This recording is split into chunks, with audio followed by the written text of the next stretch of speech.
Je me souviens quand mes parents me disaient de lâcher mes jeux vidéo pour lire parce qu'un livre a jamais tué personne et j'étais comme « Vous avez pas vu ce que j'ai vu ». La franchise Mario vient avec des centaines d'ennemis et comme des champignons agressifs c'est considéré normal, il y en a beaucoup qui sont pour le moins bizarres. Aujourd'hui, je vais passer à travers 43 ans d'histoire pour déterminer que, par exemple, un bout régulier, ça passe. C'est normal dans l'univers Mario, mais que le bout émote a juste l'air d'un bout allergique aux fruits de mer qui voulait vraiment goûter à des crevettes. Jusqu'à Super Mario Bros 2, c'est assez tranquille. La majorité des ennemis sont juste des animaux. Par contre, on a Pidgey, un corbeau, sur un tapis volant. J'aime l'audace, mais c'est un oiseau et il peut déjà voler. C'était votre chance de mettre la baleine sur le tapis et créer le mammifère volant le plus terrifiant de l'histoire. Bon, ça aurait surtout été terrifiant pour le tapis. Super Mario Bros 3 a ouvert les valves sur la créativité niveau ennemi, à commencer par le légendaire Soleil Fâché. Je sais pas ce qui l'a mis en colère, mais il a juste l'air de l'oncle alcoolique du soleil des Teletubbies. Les Ptouis, ça c'est la version des plantes piranha qui pourraient travailler dans un cirque. Mon ennemi préféré du jeu, c'est le Goomba soulier. Le plus fun, c'est que Mario peut lui voler le soulier et ça m'amène la question, c'est le soulier de qui? En plus, est-ce qu'il y a quelque chose de pire que se faire voler un soulier? Tu fais quoi avec l'autre? Quand dans la vie je vois un soulier dans la rue, je sais jamais si c'est le soulier initialement perdu ou le soulier que le propriétaire a lancé en étant comme « Ah pis fuck you, tu sers à rien ». La lignée des boules de feu aux gros yeux est poursuivie grâce à Super Mario World et Tête Brûlée, maintenant célèbre pour détruire des amitiés dans Smash. Chez les Koopas, Fred Lafonce est la star du football américain, même si son nom change d'un pays à l'autre avec Charging Chuck aux États-Unis et mon favori, la version du Portugal, Tony Trambada.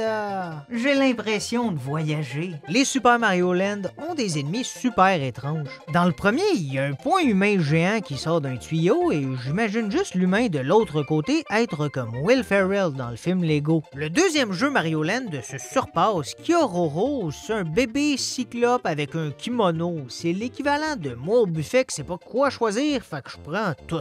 On a un Goomba nommé Jason où j'ai pas vraiment besoin d'expliquer la référence, mais mon coup de cœur, c'est les Bomu Bomu. C'est des cochons avec à la place du nez un canon. Pour vrai, la seule chose plus badass qu'un canon, c'est un canon qui goûte le bacon. Mario 64, c'est mon premier jeu et même si j'ai parlé des livres, c'est rien comparé au traumatisme que m'a donné le piano. À 5 ans, Mozart est devenu une star grâce au piano alors que moi, ça l'a forcé mes parents à acheter une veilleuse. Est-ce que des fois, vous vous demandez ce qui est devenu Bubba? Pas Booba, Bubba, quoique les deux semblent aimer porter des lunettes soleil. En 1996, l'intimidation était à la mode avec Bully qui nous bouscule, Chaka qui nous lance et Klepto le voleur. Sushi le requin, c'est mignon jusqu'à ce que tu réalises que son nom, c'est lui qui se fait manger. Je pense pas qu'il y a beaucoup de vaches qui s'appellent Steak. Fouche le nuage m'a appris que des fois dans la vie, c'est mieux éviter le conflit, on peut pas toujours tuer son ennemi. J'ose espérer que j'aurais compris ça sans le nuage. Le plus mémorable du jeu reste l'honorable Monsieur Œil, même si j'ai jamais compris pourquoi on le tue en tournant autour. Oui, je comprends, là, ça l'étourdit, mais c'est compliqué. Il me semble que s'il y a bien une chose faible face à un bon coup de poing, c'est un œil. Sunshine est sûrement un des jeux les plus différents de la licence, et ça vient bien sûr avec les coucous, des poules un peu moins dangereuses que celles des Zelda. Et non, je préfère pas me prononcer sur la consistance de leur attaque. Les Cataquacs sont légendaires et aussi les seuls canards qui peuvent justifier la phrase. Je déteste tellement ces estis de canards-là que j'adore leur foncer dedans. Le retour à la 2D vient non seulement avec le retour de Sushi, mais d'autres fruits de mer avec Snellicorn. Même s'il ressemble plus à un dessin d'enfant qui comprend pas qu'un escargot a pas de pied. Sinon, j'adore les boxeurs qui sont comme si un sac de boxe avait les moyens de se défendre. On dirait juste culbutoqué dans une passe IMO. Mario Galaxy a son lot d'ennemis uniques parce que bon, c'est dans l'espace, mais ça vient quand même avec des poules diaboliques. Au moins cette fois, leurs attaques sont plus explosives, en tout cas au sens traditionnel du terme. Ces petites mines-là ont l'air normales jusqu'à ce que tu réalises qu'elles s'appellent Mickey Mine. Le gars qui a lancé ce jeu de mots-là durant le brainstorm s'est définitivement fait appeler Monsieur par les autres développeurs. Monty la taupe est un peu différent de ses apparitions classiques et je parle pas juste du bandana, mais surtout ses attaques qui me font rire. Lancer des clés à molette à un plombier, c'est comme s'il disait hey, « laisse-nous tranquille puis retourne donc travailler ». Les sacs d'argent sont fréquents dans la saga, mais j'aime qu'ici Starbag est en vacances tranquille sur la plage avec ses belles sandales. C'est quand même mérité après avoir passé tout ce temps dans l'hiver québécois. Parlant de vacances, New Super Mario Bros fait bonne figure avec Cooligan, aussi appelé pain glisse en Europe et pain frais au Québec. J'aime qu'il passe d'un nom parfait pour un pingouin avec des lunettes à un bon petit déjeuner. De leur côté, les Alfrons sont un peu trop flexibles pour des créatures avec un jeu de mots de nom de vieux monsieur. La suite de Galaxy a peut-être pas pris de risque avec sa formule du jeu, mais ils ont compensé avec le nom d'ennemi le plus risqué possible. Dans le domaine du simple, même si c'est dans l'espace, on a Electroc, une dent qui a l'air d'avoir été oubliée des années sous un oreiller. Galiboom, lui, c'est un oiseau fâché de ne pas avoir été choisi pour Angry Bird. Et niveau vol d'identité, il y a Pinhead, mais pas ce Pinhead-là, ce Pinhead-là. Celui-là est beaucoup plus facile à abattre. Super Mario 3D Land, c'est la période bizarre où Nintendo a mis une queue à toutes. Vraiment toutes. Sur des êtres en chair et en os, à la limite, ok, mais un bullet bill, un peu de respect, il y a même pas de coup pour se retourner pis la voir. C'est la première apparition de la tour Goomba et je sais pas trop si c'est mieux être le champignon du haut ou celui du bas. Trop de poids sur leur tête, c'est la mort, mais c'est aussi le cas de tomber de trop haut. Heureusement, on sait qu'ils survivent et réussissent même à devenir docteurs.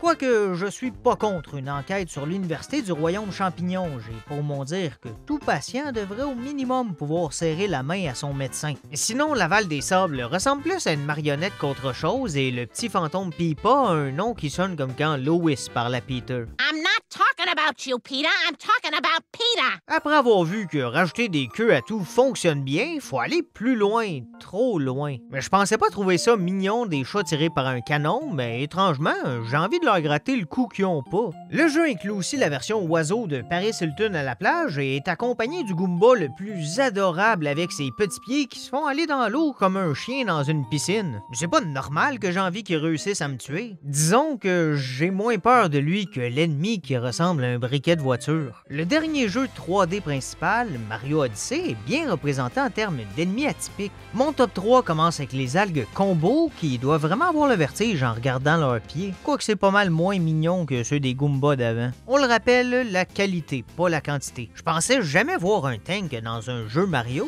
mais en plus on peut en devenir un. Le petit chapeau qui vient avec mettrait fin à n'importe quelle guerre. Mon ennemi préféré, je le sais que c'est ridicule, mais c'est les Magmac qui meurent comme quand j'avais mis une tomate au micro-ondes. Mais tout ça, c'est rien en comparaison avec le bébé de la famille, Super Mario Bros. Wonder. Comme on l'a vu plus tôt avec les plantes chantantes, la créativité est folle. Les coursiers-à-top, depuis que j'ai remarqué qu'ils ont une combine de sport moulante, je suis pas capable de regarder ailleurs. On a les champignons appelés trompettes qui, soyons honnêtes, ressemblent à pas une trompette. Le mobilier meurtrier est de retour avec les knock-knock, mais mon ennemi préféré du jeu, sans aucun doute, c'est les Carpop. Qu'est-ce que tu veux de plus que des petits grains de popcorn qui explosent en contact avec la chaleur pour devenir du maïs soufflé avec l'esprit de vengeance? Même si je suis un peu déçu que leur attaque ultime, c'est pas de rester coincé entre les dents. Les Hoppos, eux, ont juste l'air épuisés d'être gonflés. Oh, quelqu'un, mettez fin à leur souffrance. Par contre, le titre de l'ennemi le plus triste revient à ce qu'il a de l'heure. C'est un écureuil qui semble être la seule créature consciente de la situation où ils sont dans un jeu et que Mario est un meurtrier psychopathe.